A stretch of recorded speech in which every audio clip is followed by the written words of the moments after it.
Hello friends, welcome you all. बहुत दिनों के बाद कहीं ना कहीं आपसे मुलाकात हो रही है बिकॉज इससे पहले मैंने लास्ट विजन आईएएस के लेक्चर सीरीज की थी 24 जून वाली। उसके बाद मैंने आपको बताया था कि मैं डेली करंट अफेयर्स के लेक्चर सीरीज को कंटिन्यू नहीं कर पाऊंगा क्योंकि मुझे स्टैटिक पोर्शन के वीडियोज बनाने होंगे। ऐसा इसीलिए क्योंकि जो डिमांड थी करंट अफेयर वीडियो की उतनी ज़्यादा हमें नहीं देखने को मिल रही थी।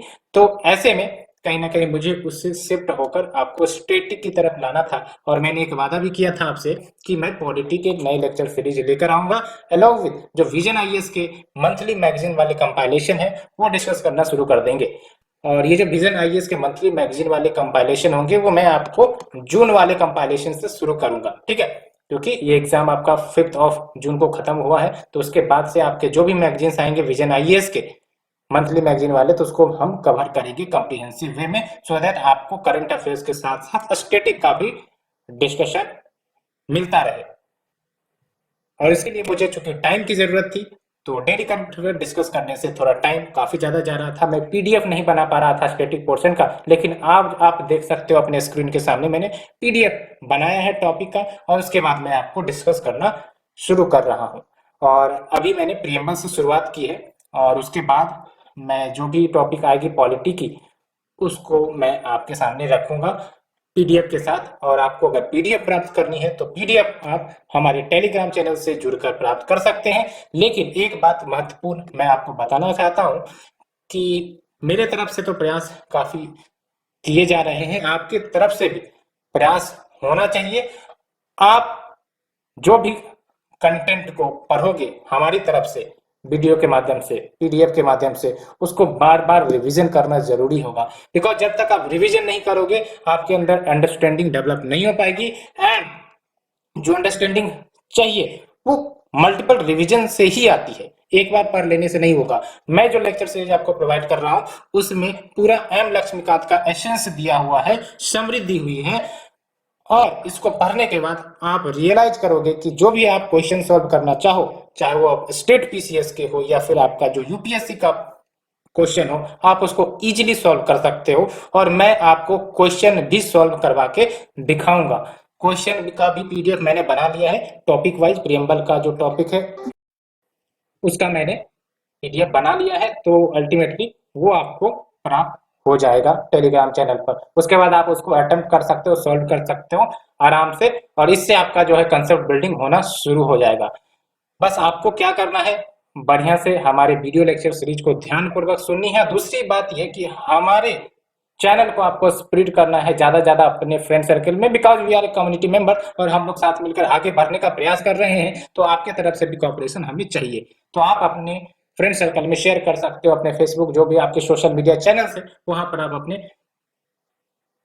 शेयर कर सकते हो हमारे वीडियो लेक्चर सीरीज को, हमारे चैनल्स को। एंड अगर आपको कोई भी डाउट रह जाती है हमारे लेक्चर सीरीज से रिगार्डिंग कोई कंसेप्ट क्लियरिटी नहीं है तो आप अपने कमेंट सेक्शन में डालकर हमसे पूछ सकते हो। मैं एक ईमेल आईडी भी अपडेट करने वाला हूं और उस ईमेल आईडी के माध्यम से जो भी आपकी प्रॉब्लम्स रहेगी आप हमें बता सकते हो, हम उसको लिसन जरूर करेंगे। होप फ्रेंड्स ये इनिशिएटिव आपको अच्छी लगेगी एंड अच्छी लगेगी डेफिनेटली आप चैनल को लाइक शेयर सब्सक्राइब करना ना भूलना। एंड चलिए शुरुआत करते हैं।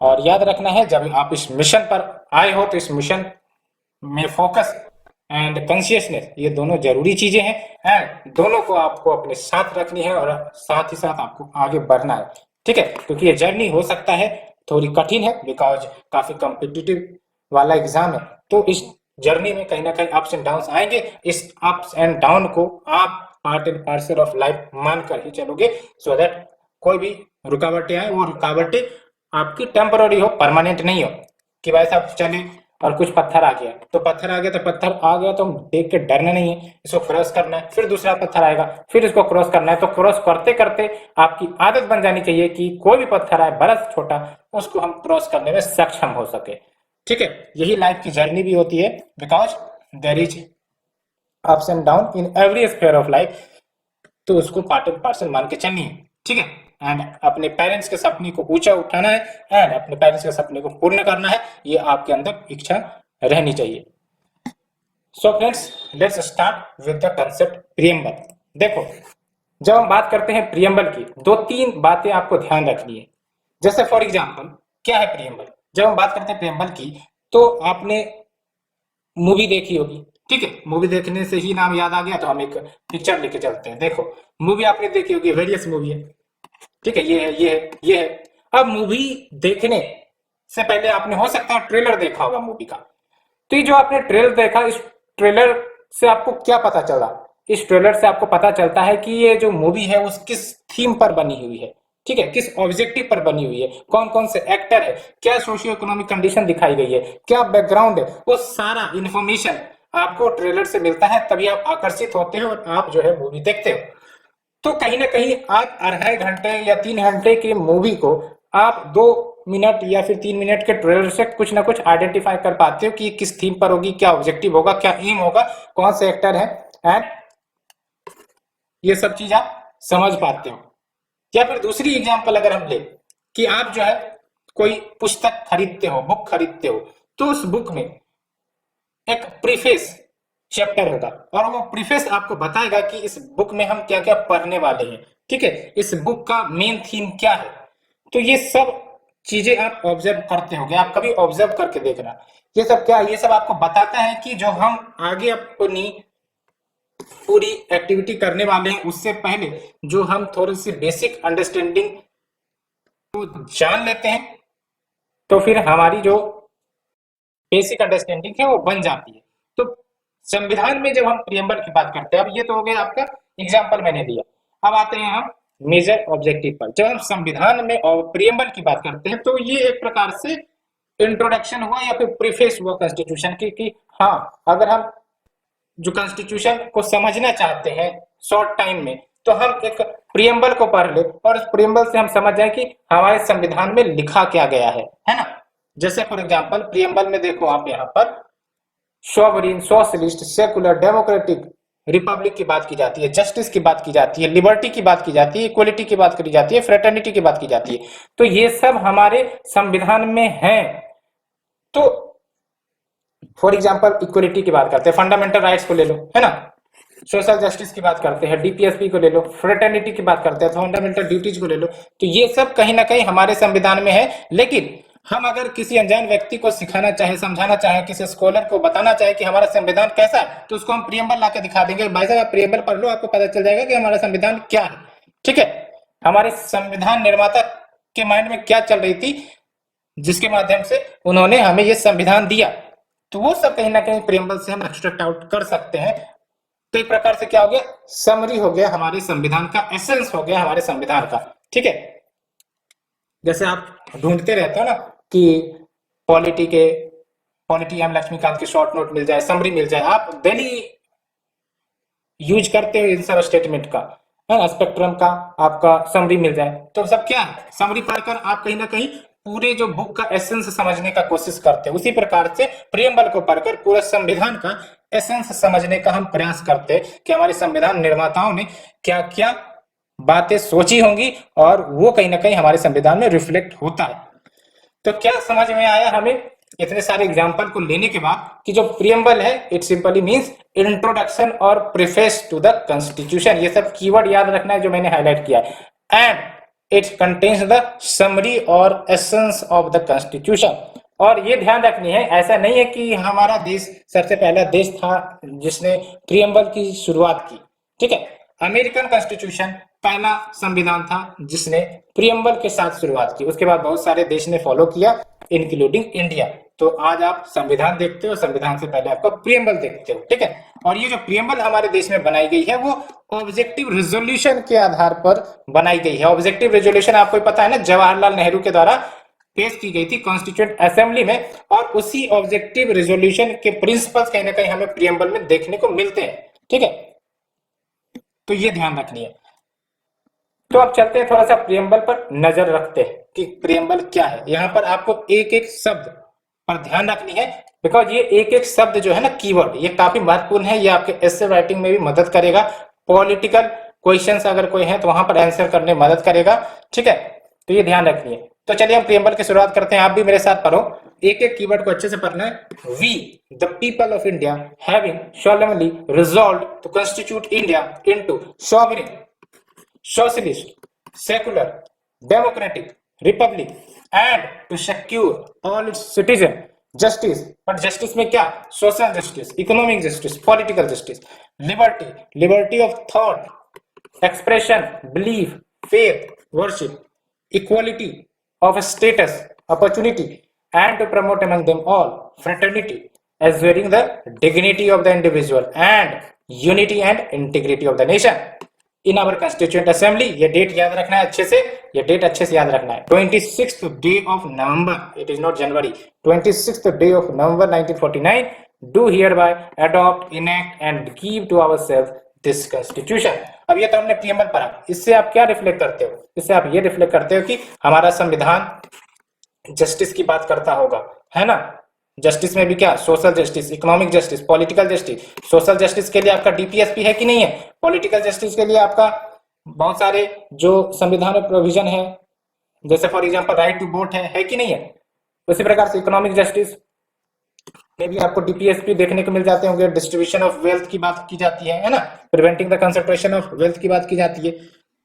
तो ये सब बातें, तो एक एक कीवर्ड को हम अच्छे से समझेंगे। फिर लिबर्टी, तो लिबर्टी आप फंडामेंटल राइट्स में पढ़ते हो ना, right to liberty, right to life and liberty पढ़ते ही हो। उसके बाद इक्वलिटी, फंडामेंटल राइट्स में पढ़ते हो कि नहीं?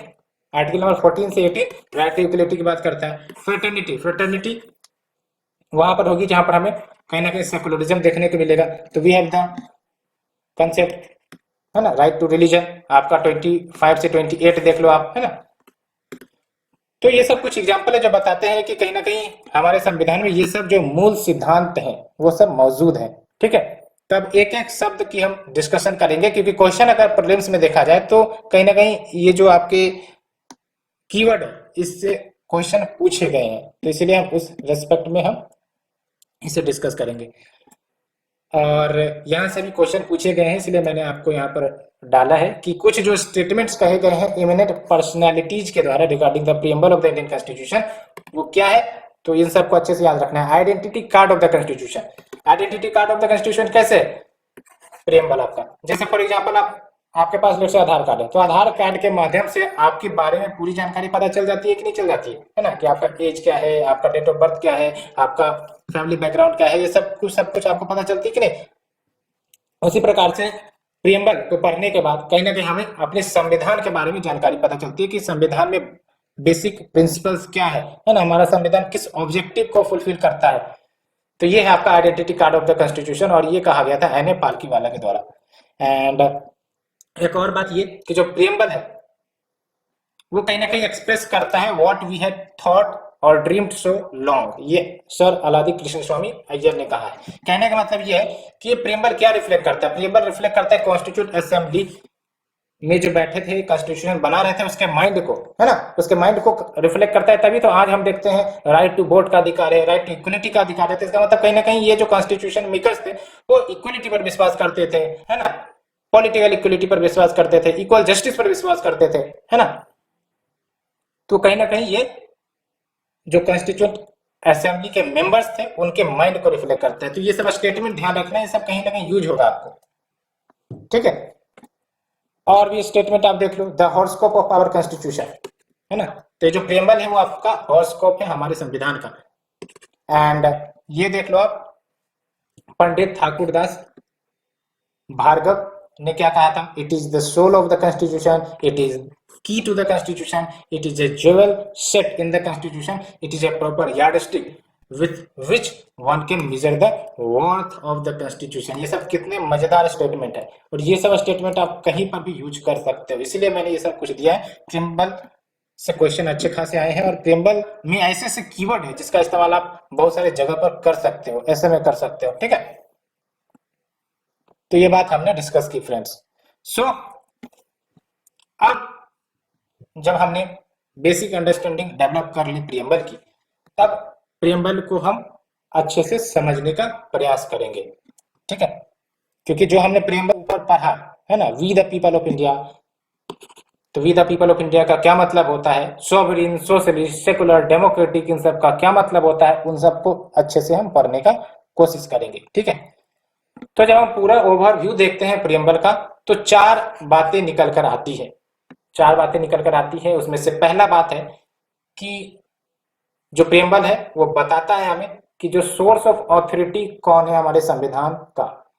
सोर्स ऑफ ऑथोरिटी का मतलब ये हुआ कि हमारे संविधान को बनाया किसने है, ठीक है। तो इसमें साफ साफ कहा जाता है कि जो हमारी संविधान बनाई गई है कॉन्स्टिट्यूशनल मेंबर्स के द्वारा, उसकी जो ऑथोरिटी है वो कहां से ली गई, परमिशन कहां से ली गई, तो from the people of India, ठीक है। ऐसा नहीं कि ये जो ऑथोरिटी हमने किसी दूसरे देश से मांगी है तब जब हम बना रहे हैं कॉन्स्टिट्यूशन, ऐसा कुछ नहीं। जो सोर्स ऑफ ऑथोरिटी है वो पीपल ऑफ इंडिया है, ठीक है। बिकॉज डेमोक्रेसी में जो पीपल ऑफ इंडिया जो होता है, डेमोक्रेसी में जो पीपल होते हैं वो कहीं ना कहीं अल्टीमेट डिसाइडर होते हैं, ठीक है। तो सोर्स ऑफ ऑथोरिटी क्या है, पीपल ऑफ इंडिया, ये ध्यान रखना है। और जब हम बात करते हैं नेचर ऑफ इंडियन स्टेट, तो हमारा नेचर, जो भारतीय स्टेट की जो संरचना है वो कैसी है, तो हमारी भारतीय स्टेट की जो संरचना है वो सॉवरिन है, सोशलिस्ट है, सेकुलर है, डेमोक्रेटिक है, रिपब्लिक है। ये एक एक कीवर्ड हम डिस्कस करेंगे। And the next thing, objective क्या है हमारे संविधान का, हम जो संविधान बनाए हैं इसका क्या एम एंड ऑब्जेक्टिव है, तो हमें जस्टिस हासिल करना है, लिबर्टी हासिल करना है, इक्वलिटी, फ्रेटर्निटी हासिल करना है, ये संविधान का ऑब्जेक्टिव है। दैट्स वाई आप इतने सारे गवर्नमेंट के स्कीम्स देखते हो, इतने सारे लॉज, नियम कानून देखते हो जो जस्टिस को प्रमोट करता है, जो इक्वलिटी को प्रमोट करता है, जो लिबर्टी को प्रमोट करने का प्रयास करता है। और डेट ऑफ एडॉप्शन क्या है, यहाँ बच्चे गलतियां करते हैं, यहाँ पर आपको सतर्क रहना है कि जो डेट ऑफ एडॉप्टेशन है वो है आपका 26 of November 1949। It is not 26 of Jain 1950, but it is 26 of November 1949। तो ये चार बातें आपको ध्यान रखनी है, यहां से क्वेश्चन बनते हैं प्रीलिम्स के लिए, ठीक है। तो फ्रेंड्स ये हमने अच्छे से डिस्कस किया। अब चलते हैं कुछ कीवर्ड्स को समझते हैं, क्योंकि कीवर्ड्स समझना काफी जरूरी होगा। चलिए अब सॉवरिन जो शब्द है इसको समझने का प्रयास करते हैं। जब हम बात करते हैं सॉवरिन की, तो इसका मतलब ये हुआ कि इंडिया किसी दूसरे देश पर निर्भर नहीं है, ना ही किसी दूसरे देश का डोमिनियन है। और इसका मतलब ये हुआ कि वो अपने फैसले इंडिपेंडेंटली ले सकता है without the influence of any other nation. इसको और डिटेल से समझे तो इंडिया जब ब्रिटिश हुकूमत के अधीन था, तो आप समझो कि ब्रिटिश अथॉरिटी सबसे ऊपर होती थी और वो कहीं ना कहीं अपने नियम और कानून के माध्यम से हमारे देश को गवर्न करता था। ऐसा कभी नहीं होता था कि इंडियन पीपल वो कोई लॉ पास कर दे और फिर वो पूरा देश में लागू हो। बिफोर द इंडिपेंडेंस की बात कर रहे हैं, ठीक है। तो क्या होता था, ब्रिटिश हुकूमत लॉ पास करती थी और वो इंप्लीमेंट होता था। इसका मतलब कहीं ना कहीं ब्रिटिश जो है वो सुपीरियर अथॉरिटी थी जो सब कुछ डिसाइड करती थी इंडिया में। तो ये बिफोर इंडिपेंडेंस का सीनेरियो है। लेकिन आप देखो जब भारत आजाद हुआ, इंडिपेंडेंट हुआ, तो ब्रिटिश का कोई रोल हमें देखने को नहीं मिलेगा, या फिर कोई भी गवर्नमेंट का रोल हमें देखने को नहीं मिलेगा। हमें सिर्फ और सिर्फ एक इंडियन गवर्नमेंट है, और इंडियन गवर्नमेंट बेसिकली कहां से चुनकर आ रही है, इंडियन पीपल से चुनकर आ रही है। और वो कहीं ना कहीं लॉ बनाते हैं, है ना, लॉ को रेगुलेट करते हैं। आप ये देख रहे होगे जीएसटी, ठीक है, जीएसटी की बात कर ले, या फिर आपका प्रेसिडेंट के इलेक्शन की बात कर ले, या फिर प्राइम मिनिस्टर के इलेक्शन की बात कर ले, ये सब कहीं ना कहीं हमारे डोमेस्टिक अफेयर्स है ना। इसका कोई भी लेना देना दूसरे देश के साथ नहीं होगा। ये सिंपल सा मतलब हुआ सोवरिन का।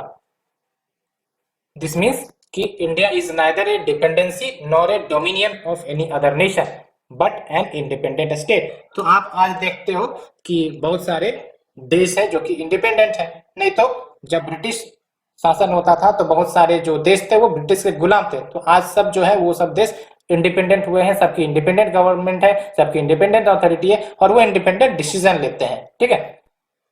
और इसका मतलब क्या हुआ कि India is free to conduct its own affairs, चाहे वो इंटरनल अफेयर हो, एक्सटर्नल अफेयर्स हो, ठीक है। हमें किसके साथ अच्छे रिश्ते रखने हैं, किसके साथ रिश्ते नहीं रखने हैं, वो सब कहीं ना कहीं हमारी पर्सनल मैटर है। किसी दूसरे देश के दबाव में आकर हम ये डिसीजन नहीं करते हैं। ठीक है। दैट्स वाई हम किसी के एलाई नहीं बनना चाहते, बिकॉज कहीं ना कहीं हमारी इंडिपेंडेंसी जो है वो सर्वोपरि है, हम किसी के एलाई नहीं बनना चाहते, है ना। That's why India is free to conduct its own affairs. अभी आप देख लो, वेस्ट ने बहुत सारे सैंक्शन रशिया के ऊपर लगा के रखे हैं, ठीक है, और बहुत सारे देशों को कहा गया है कि आप जो है उनके साथ रिलेशन ना रखें, लेकिन इंडिया फिर भी अपना इंडिपेंडेंट रिलेशन कंटिन्यू रखता है। जो भी ट्रेडिंग व्रेडिंग करनी है वो सब कहीं ना कहीं रशिया के साथ होती है। तो क्या ये इंडिकेट करता है, ये हमारी सॉवरेनिटी को इंडिकेट करता है, ठीक है। Because India is free to conduct its own affair because India is an independent state. And तब आपको डाउट लग रहा होगा कि भाई साहब जब ऐसी बात है तो फिर कॉमनवेल्थ में भारत सदस्य क्यों है, यूएन की मेंबरशिप क्यों लेके रखा है, क्या ये सॉवरेनिटी इफेक्ट नहीं करता है? तो ये सब वॉलंटरी है ना। ये सब इंडिया ने अपनी पूरे होश और हवास में मेंबरशिप ली है। और जब भी ये हम इंटरनेशनल मेंबरशिप किसी की लेती हैं तो इसमें ये देखना होता है कि ब्रॉडर एम एंड ऑब्जेक्टिव क्या है। तो अगर बेनिफिट आउटवेट करता है हार्म को तो हम मेंबरशिप लेने का प्रयास करते हैं, ठीक है। तो जैसे फॉर एग्जांपल हम यूएन मेंबरशिप से जुड़े हुए हैं तो अल्टीमेटली हमें बहुत सारे कहीं ना कहीं फंड आते हैं, अलोंग विथ हम अपने जो कंसर्न्स है वो वर्ल्ड ओवर रखते हैं, वो चाहे क्लाइमेट चेंज की कंसर्न हो, है ना, बायोडाइवर्सिटी की कंसर्न हो। तो उस हिसाब से हम बहुत सारे जो प्रॉब्लम्स है वर्ल्ड ओवर के उसको एज ए कॉमन हुड के रूप में सॉल्व करने का प्रयास करते हैं, ठीक है। तो ये ध्यान रखना है, membership of Commonwealth for India और यूएन मेंबरशिप और any other membership does not diminish the sovereignty. And लेकिन ये भी ध्यान रखना है, being a sovereign state India foreign territory को एक्वायर भी कर सकता है, बिकॉज सॉवरेन स्टेट है तो हम अपना डिसीजन खुद ले सकते हैं। तो India can either acquire a foreign territory और cede a part of it in favour of a foreign state. इसमें कोई दूसरे देश का रोल नहीं होगा, ठीक है। तो ये हमने सॉवरेन कीवर्ड को समझा। अब हम समझने का प्रयास करते हैं सोशलिस्ट। तो जब हम बात करें सोशलिस्ट की तो सोशलिस्ट का क्या मतलब हुआ, अब देख लो ये बात ध्यान रखनी है, जो सोशलिस्ट है सेकुलर है और इंटीग्रिटी है। सोशलिस्ट, सेकुलर और इंटीग्रिटी, ये तीन शब्द हैं जो 42nd कॉन्स्टिट्यूशनल अमेंडमेंट 1976 में की गई थी, उसके बाद ऐड की गए। तो इसका मतलब क्या, हमारा देश पहले सोशलिस्ट नहीं था, हमारा देश पहले सेकुलर नहीं था, बिल्कुल था, लेकिन एक्सप्लिसिट मेंशन कर दिया गया है प्रियम्बल में। अदरवाइज सोशलिज्म या फिर सेकुलरिज्म की जो प्रिंसिपल है ऑलरेडी हमारे संविधान में थी। हमारा डीपीएसपी क्या है, वो सोशलिस्ट विचारधारा पर ही तो आधारित है। हमारा जो राइट टू इक्वलिटी है ना, जो फ्रीडम टू रिलीजन दी गई है फंडामेंटल राइट्स में, वो सब क्या इंडिकेट करता है, वो सब इंडिकेट करता है सेकुलरिज्म को। तो इम्प्लिसिट तो थी, उसको बस एक्सप्लिसिट कर दिया गया, प्रियम्बल में अलग से मेंशन कर दिया गया। तो जो सोशलिस्ट शब्द है उसको 42nd कॉन्स्टिट्यूशनल अमेंडमेंट एक्ट के माध्यम से ऐड किया गया था। सोशलिज्म की जब हम बात करेंगे तो ये ध्यान रखना है कि 5 इंपॉर्टेंट फीचर्स हमें देखने को मिलते हैं।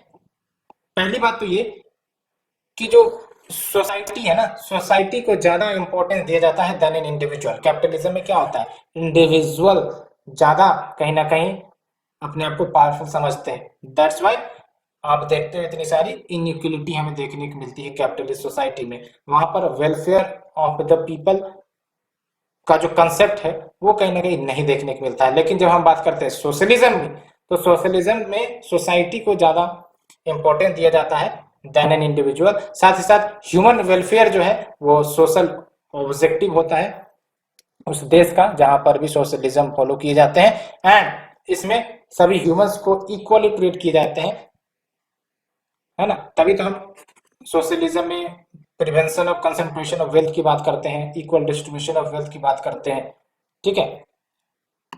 और ये सब तभी होगा जब कहीं ना कहीं जो मीन्स ऑफ प्रोडक्शन है उस पर कहीं ना कहीं गवर्नमेंट का कंट्रोल रहेगा। और सोशलिज्म के भी अपने अपने टाइप्स हैं। और कैपिटलिज्म में क्या होता है, जो मीन्स ऑफ प्रोडक्शन है वो आप देखते हो कि ओन्ड बाय इंडिविजुअल, है ना। जमीन है तो पर्सनल है ना, कोई कंपनी खोली तो पर्सनल है, कोई इनकम हो रहा है तो पर्सनल है, उसको देना है नहीं देना है वो हमारे पर निर्भर करेगा, ठीक है। तो ये सब बातें होती है। तो ये कुछ प्रिंसिपल याद रखना है। History is a wave of progressivism. तो ये कुछ प्रिंसिपल्स हमने देखा। अब आते हैं बेसिक अंडरस्टैंडिंग पर, ठीक है। तो सोशलिज्म में क्या बात होता है, वेलफेयर ऑफ पीपल की बात होती है ना, कि जनता का भला हो, यानी कि जो इकोनॉमिक एंड पॉलिटिकल इक्वलिटी है उसको हासिल करने का प्रयास किया जाता है। इकोनॉमिक एंड पॉलिटिकल इक्वलिटी मतलब क्या, ना कोई राजा ना कोई गरीब, ठीक है, सब बराबर है ना, they are at equal footprint, ये बातें होती है।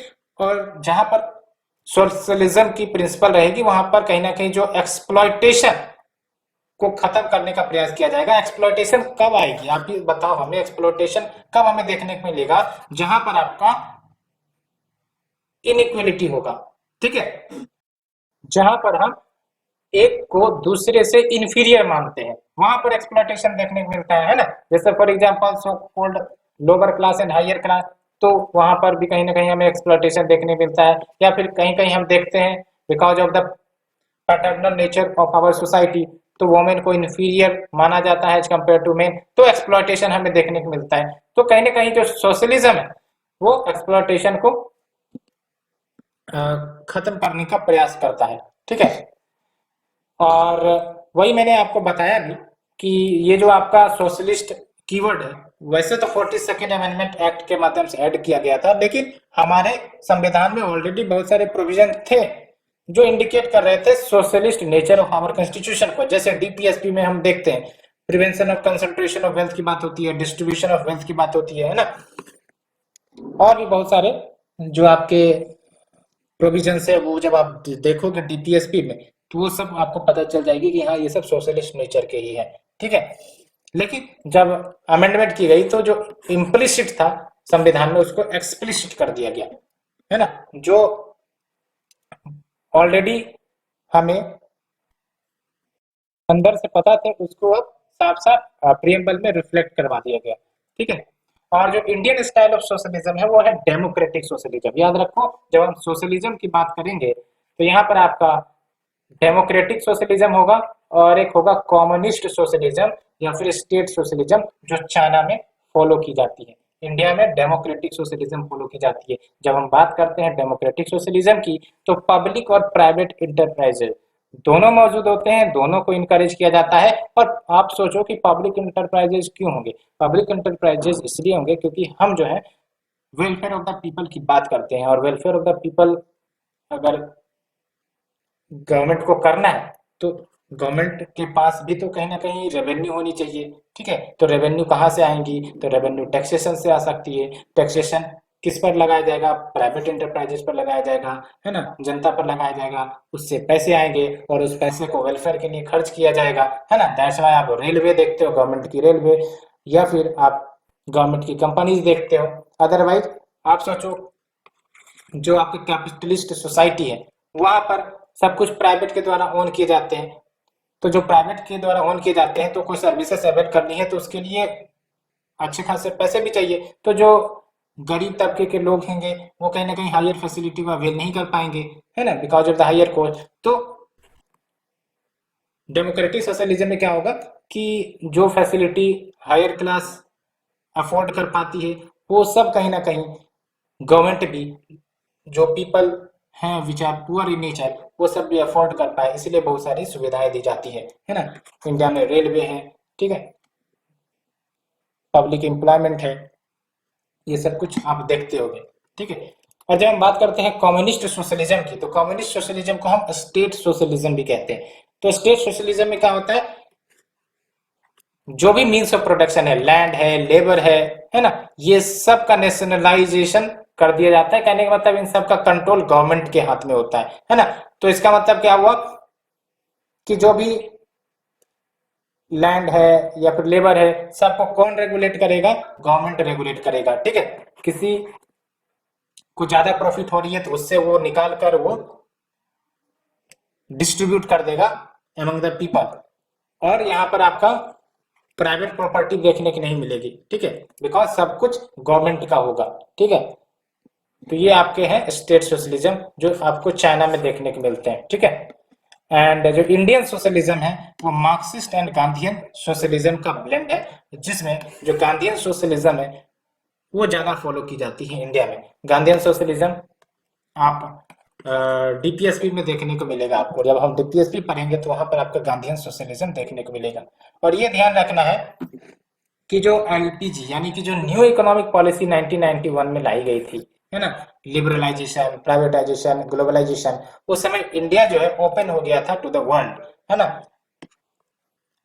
दैट्स वाई जो एफडीआई का फ्लो, नई नई एमएनसीज, प्राइवेट कंपनीज आने लगी, और कहीं ना कहीं उनका क्या मोटिव रहा है, प्रॉफिट अर्निंग का। तो ये कहा जाता है कि जो एलपीजी रिफॉर्म की गई तो वो कहीं ना कहीं डाइल्यूट किया सोशलिस्ट पोटेंशियल को इंडियन स्टेट के, ठीक है। बिकॉज जो पहले गवर्नमेंट मीन्स ऑफ प्रोडक्शन को ओन करती थी वो कहीं ना कहीं अब प्राइवेट के हाथ में जाने लगी, डी लाइसेंसिंग हुआ, है ना, more and more private enterprises की एंट्री हुई। नहीं तो आपको पता है टेलीकॉम कनेक्शन लेने के लिए भी लाइसेंस लेने पड़ते थे, ठीक है, रेडियो कनेक्शन लेने के लिए भी लाइसेंस लेने पड़ते थे। आज ये सब कुछ भी नहीं है। तो इसलिए कहा जाता है कि जो न्यू इकोनॉमिक पॉलिसी है कहीं ना कहीं डाइल्यूट की है सोशलिस्ट क्रेडेंशियल को। एंड ये बातें हो गई। चलिए अब हम चलते हैं सेकुलर के बारे में जानने का प्रयास करते हैं। तो जब हम बात करते हैं सेकुलर की तो इसके बारे में आप आराम से जानते हो कि सेकुलर मतलब क्या, कि dissociation of a state from the religion, है ना, या फिर separation of religion from the state, ठीक है। और बहुत सारे आप ऐसे नेशन देखते होंगे जो अपने रिलीजन डिक्लेयर कर देते हैं, लेकिन जब हम बात करें इंडिया की तो इंडिया का कोई भी अपना सिंगल रिलीजन नहीं है। इंडिया में सारे रिलीजन को इक्वली ट्रीट किए जाते हैं, ठीक है। तो ये ध्यान रखना है। और ये जो आपका सेकुलरिज्म है वो 42nd अमेंडमेंट एक्ट के माध्यम से ऐड किया गया था। और सेकुलरिज्म का मतलब मैंने आपको बताया कि it simply means disassociation of a state from religion. पहली बात तो ये। दूसरी इंपॉर्टेंट बात ये full freedom to all religion. और तीसरी इंपॉर्टेंट बात ये कि tolerance of all religion. And आपको पता है कि हमारे देश में जो आर्टिकल नंबर 25 टू 28 है वो कहीं ना कहीं फंडामेंटल राइट प्रोवाइड करता है to the freedom of religion. तो ये एक एग्जांपल है हमारे देश में सेकुलरिज्म का। साथ ही साथ राइट टू इक्वलिटी जो आप 14 से 18 पढ़ते हो वो भी एग्जांपल है आपके सेकुलरिज्म का। और भी बहुत सारे संविधान में ऐसे फीचर्स हैं जो हमें सेकुलरिज्म का एग्जांपल देते हैं, ठीक है। तो ये बातें हो गई। और फिर देखो यहाँ पर सुप्रीम कोर्ट ने 1974 में कहा था कि ऑल दो जो सेकुलर स्टेट है वो एक्सप्रेसली मेंशन नहीं है हमारे संविधान में, बिकॉज 1974 ये अमेंडमेंट से पहले की बात है ना। अमेंडमेंट 1976 में की गई थी, तब सेकुलर कीवर्ड लाया गया था। लेकिन सुप्रीम कोर्ट का ऑब्जर्वेशन 1974 में आया तो इस समय सुप्रीम कोर्ट ने ऑब्जर्व किया था कि ऑल दो सेकुलर स्टेट ये एक्सप्रेसली मेंशन नहीं है हमारे संविधान में, लेकिन देयर इज नो डाउट कि जो कॉन्स्टिट्यूशन मेकर्स है वो सेकुलर स्टेट ही बनाना चाहते थे। और उसके बहुत सारे एग्जाम्पल हमें हमारे संविधान में देखने को मिलते हैं, ठीक है। जैसा कि मैंने आपको बताया भी, right against discrimination based on religion, race, caste, etc, है ना। एंड आर्टिकल 25 से 28 ये सब बातें। तो ये बातें हमने कर ली। अब बात करते हैं डेमोक्रेटिक की। डेमोक्रेटिक के बारे में आपको पता ही है ना। डेमोक्रेसी, डेमोक्रेसी मतलब क्या, rule by people, for the people, by the people. ये तो आपने फेमस स्टेटमेंट सुना ही होगा। तो अब डेमोक्रेसी के दो टाइप होते हैं, एक तो डायरेक्ट डेमोक्रेसी होता है, एक इनडायरेक्ट डेमोक्रेसी होता है, ठीक है। तो डायरेक्ट डेमोक्रेसी में क्या होगा, गवर्नमेंट डायरेक्ट एक होगी और पीपल होगा।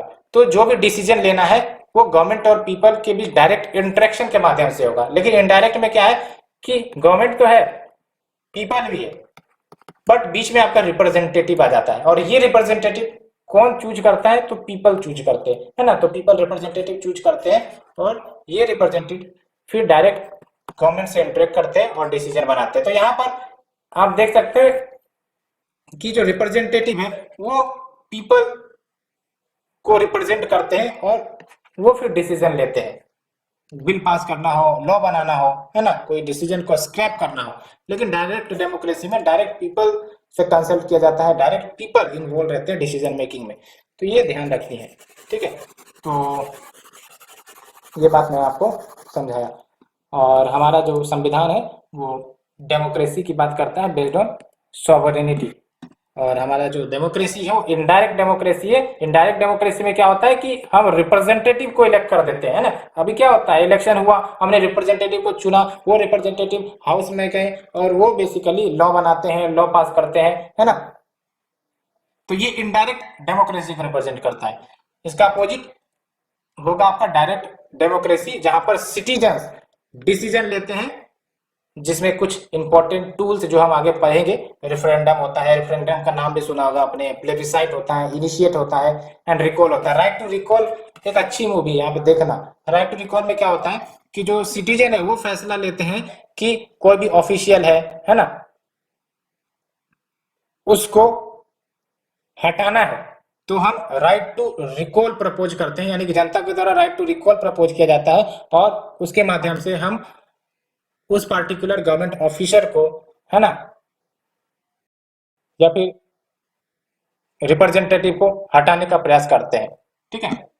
और जो हमारा डेमोक्रेसी है वो पार्लियामेंट्री डेमोक्रेसी पर आधारित है। पार्लियामेंट्री डेमोक्रेसी में क्या होता है, इस पर बार बार क्वेश्चन आया है। पार्लियामेंट्री डेमोक्रेसी की अगर हम बात करें तो जो एग्जीक्यूटिव है वो लेजिस्लेचर को रिस्पॉन्सिबल होता है। अभी आपने महाराष्ट्र में पॉलिटिकल क्राइसिस देखा है ना, जो महाराष्ट्र की सरकार है वो उन्होंने रिजाइन दे दिया। रिजाइन क्यों दिया?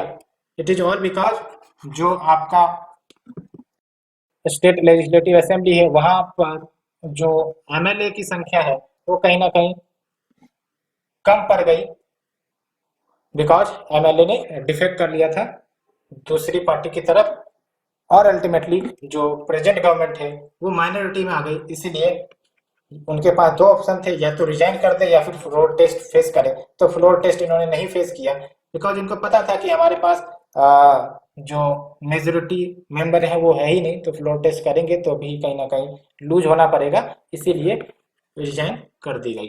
ठीक है, तो ये बातें होती है। इसका मतलब क्या हुआ कि executive is responsible to the legislature, that's why सब फ्लोर टेस्ट की बात होती है। ठीक है, जहां समर्थन छीना गया वहां पर गवर्नमेंट गिर जाती है। तो ये जो टर्म है डेमोक्रेटिक वो यूज किए गए हैं प्रियम्बल में इन द ब्रॉडर सेंस, न सिर्फ political democracy but social and economic democracy भी हासिल करने की बात होती है। सोशल डेमोक्रेसी मतलब क्या होता है, इस पर डॉक्टर बी आर अम्बेडकर ने बहुत ही अच्छी कोट बोली है, तो ये आप देखो, इसको आपको याद रखना है कि जो पॉलिटिकल डेमोक्रेसी है it can not last unless there lies at the base of social democracy. यानी कि कितना भी आप राइट टू वोट दे दो या फिर आप right to equal participation of the candidate in the election की बात कर लो, जब तक सोशल डेमोक्रेसी नहीं लाओगे समाज में तब तक पॉलिटिकल डेमोक्रेसी के जो प्रिंसिपल है वो अटेंड नहीं किए जा सकते। सोशल डेमोक्रेसी का मतलब क्या है? सोशल डेमोक्रेसी का मतलब ये है कि सोसाइटी में हम लोगों को लिबर्टी दें, है ना, इक्वलिटी दें एंड फ्रेटर्निटी दे, तभी जाके जो सोशल डेमोक्रेसी है वो हासिल होगा। नहीं तो जो सोसाइटी में डिस्क्रिमिनेशन, इनइक्वलिटी, है ना, क्लास डोमिनेशन हमें देखने को मिलते रहेंगी, और जब तक इस प्रकार की जो दिक्कतें हैं वो रहेंगी तब तक पॉलिटिकल डेमोक्रेसी अटेंड नहीं किया जा सकता। ठीक है, और ये कहीं ना कहीं डॉक्टर बी आर अम्बेडकर साहब ने कहा था। ठीक है, ये काफी अच्छा आर्टिकल है, ये आपको ध्यान रखनी है। एंड फिर देखो, जो हमारा संविधान है वो इगलिटेरियन सोशल, यानी कि इगलिटेरियन सोसाइटी स्टैब्लिश करने की बात करता है, जहाँ पर एवरी सिटीजन आई थिंक उनको पॉलिटिकल सोशल इकोनॉमिक जस्टिस हो। ठीक है, तो ये बातें ध्यान रखनी है। सो फ्रेंड्स, ये मैंने आज पूरा ये कंसेप्ट डिस्कस किया है। कल हम नेक्स्ट लेक्चर सीरीज को डिस्कस करेंगे, जहां से हम जो डेमोक्रेटिक है, जो रिपब्लिक से हम यहाँ से लेक्चर की शुरुआत करेंगे। ठीक है, आप हमें बताओ कि आपको ये लेक्चर सीरीज कैसी लगी, एंड अगर आपको अच्छी लग रही है तो आप लाइक शेयर कमेंट सब्सक्राइब जरूर कर सकते हो, और अपने रेस्पॉन्स हमें कमेंट के माध्यम से बता सकते हो। हम आगे ये सब टॉपिक डिस्कस करने वाले। सो आज के लिए फ्रेंड्स इतना ही। Thank you very much for the discussion.